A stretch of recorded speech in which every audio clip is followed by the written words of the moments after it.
Salam jumpa para pecinta catur. Jumpa lagi dengan saya Suwaji dan akan hadir di sini partai yang indah dari Vincent Keimer. Pecatur junior kelahiran Jerman tanggal 15 November 2004. Pada permainan ini, Keimer yang saat itu berusia 13 tahun menghadapi Boris Gelfand, Grandmaster papan atas yang pernah menduduki kursi bergengsi turnamen kandidat sebanyak 8 kali. Yang menjadikan partai ini menarik adalah keberanian Keimer memberikan pengorbanan menteri saat harus menghadapi pemain catur papan atas dunia.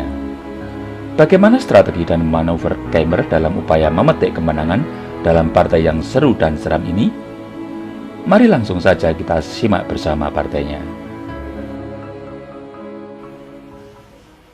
Vincent Keimer mengawali permainan dengan pion D4 dan Boris Gelfand menjawab dengan kuda F6. Dan setelah pion C4, pion E6, kuda F3, pion D5, kuda C3, pion C6, kita lihat susunan pembukaan semi-Slav di papan. Dan putih melanjutkan permainan untuk memperkokoh pusat dengan pion E3. Kuda B D7, menteri C2.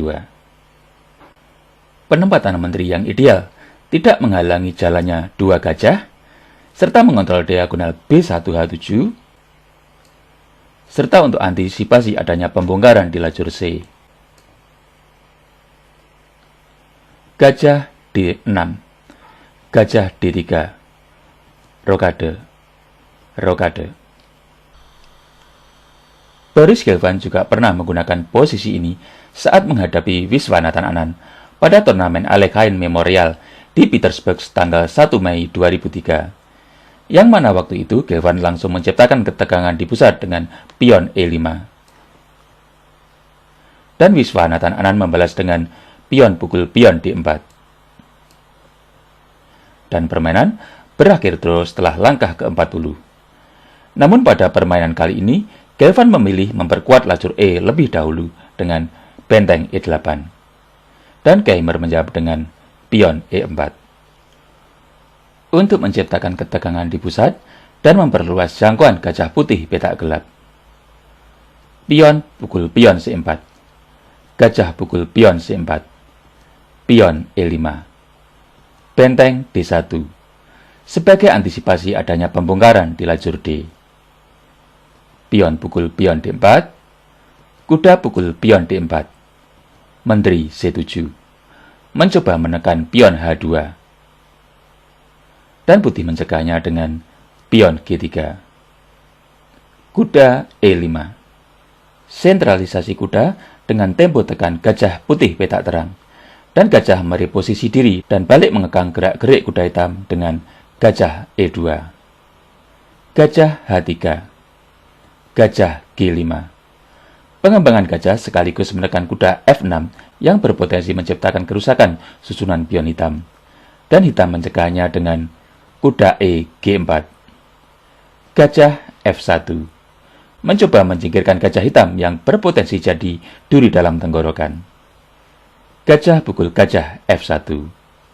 Benteng pukul gajah F1. Gajah E5. Kuda F5. Pion G6.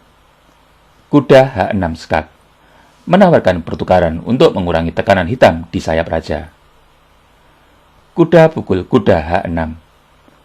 Gajah pukul kuda H6. Kuda G4. Gajah D2. Benteng A D8. Raja G2. Penempatan raja ke petak terang yang relatif lebih nyaman dengan tidak adanya gajah hitam petak terang, serta untuk mempersiapkan langkah pion H3. Menteri E7, pion H3, kuda F6, benteng F E1, memberi bantuan pion E4 yang relatif lemah. Menteri C5, benteng A D1, menteri C4, gajah G5, mencoba mengepin kuda terhadap benteng. Dan hitam menghilangkan taktik pin putih dengan benteng pukul benteng D1. Benteng pukul benteng D1. Pion B5. mempersiapkan langkah pion B4 untuk tekan kuda C3. Pion F3. Pion B4. Sepintas, kuda di C3 ini terjebak dengan ancaman pion karena harus melindungi menteri di belakangnya yang diincar menteri hitam. Namun putih punya tangkisan yang bagus dengan menteri E2. Balik memberi ancaman menteri yang tanpa perlindungan, yang tentunya bila menteri putih dipukul, akan dipukul balik dengan kuda. Menteri E6. Kuda A4. Menteri pukul pion A2. Menteri C2. Reposisi menteri untuk menekan pion lemah C6. Pion C5. Kuda pukul pion C5. Benteng C8. Kita lihat di sini pertarungan begitu berlangsung sengit, saling menekan dan saling mengepin, dan putih memperkuat pion B2 dengan benteng D2. Dan hitam mencoba menambah tekanan kuda C5 yang kena pin dengan menteri A5. Untuk memperkuat kuda C5 yang mengalami banyak tekanan, putih melangkah gajah E3. Menteri C7. Menteri D3. Menteri C6. Raja F2. Untuk mengantisipasi adanya tekanan terhadap gajah E3. Gajah C7. Mencoba adanya kemungkinan untuk memanfaatkan diagonal B6 G1. Kuda A6. Garpuan terhadap gajah dan pion B4. Benteng D8. Meskipun menterinya di D3 diancam benteng hitam, namun putih membiarkannya dan memilih counter attack dengan kuda pukul pion B4. Tampak di sini putih unggul sebuah pion. Untuk mengatasi ini, langkah benteng pukul menteri D3 bagus untuk dipertimbangkan. Coba kita analisa di sini. Bila benteng pukul menteri D3, maka bisa berlanjut dengan kuda pukul menteri C6. Gajah pukul pion G3 skak untuk mengalihkan perlindungan raja dari gajah E3. Raja E2. Benteng pukul benteng D2 skak. Raja pukul benteng D2. Pion A6. Secara materi hitam dan putih sama, walaupun putih diuntungkan dengan adanya pion hitam A6 yang lemah. Kembali. Dan di sini hitam melangkah menteri E6. Walaupun langkah sederhana menteri ke C3 juga layak dipilih, namun si junior jenius ini mengambil langkah berani dengan menteri pukul benteng D8 skak, mengorbankan menteri untuk mendapatkan benteng dan gajah. Gajah pukul menteri D8. Benteng pukul gajah D8 skak.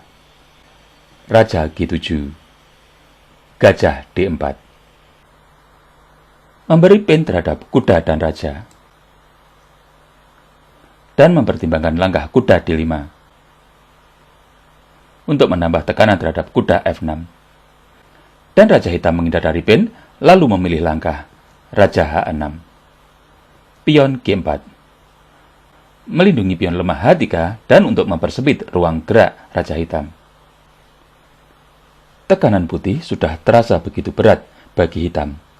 Dan di sini, menteri E7 layak dipertimbangkan untuk melanjutkan pertarungan, atau paling tidak memperpanjang permainan.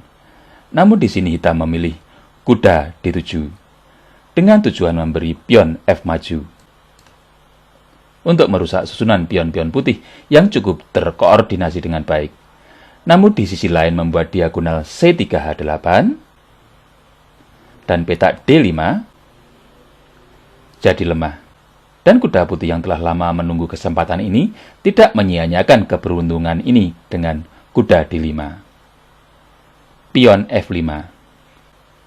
Benteng H8 untuk memberi tekanan di lajur H yang lemah. Pion pukul pion E4. Pion F4. Untuk melanjutkan mempersempit ruang gerak raja hitam dengan ide pion ke G5 dan benteng pukul pion H7 skakmat. Lalu kuda hitam berusaha mencegah ini dengan kuda F8 untuk melindungi pion H7. Pion G5 skak. Raja H5. Kuda F6 skak. Garpuan terhadap raja dan pion H7.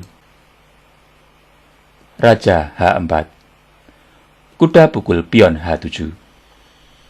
Meruntuhkan tembok pertahanan hitam yang penting di lajur H.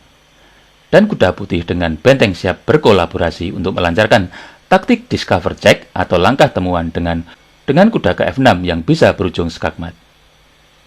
Dan sebenarnya permainan sudah bisa dibilang selesai.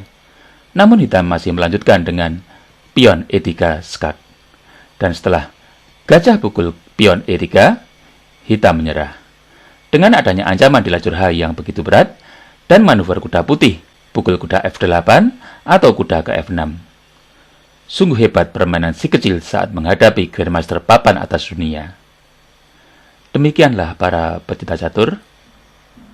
Video ulasan Vincent Keimer yang masih junior saat berhadapan dengan Grandmaster papan atas dunia Boris Gelfand di turnamen Isle of Man Masters tanggal 27 Oktober 2018 yang diwarnai dengan pengorbanan menteri dan potensi skakmat yang sangat indah. Seperti biasa, saya berharap video ini bisa bermanfaat bagi para pecinta catur semuanya, dan sampai ketemu lagi dalam video ulasan catur selanjutnya. Sampai jumpa.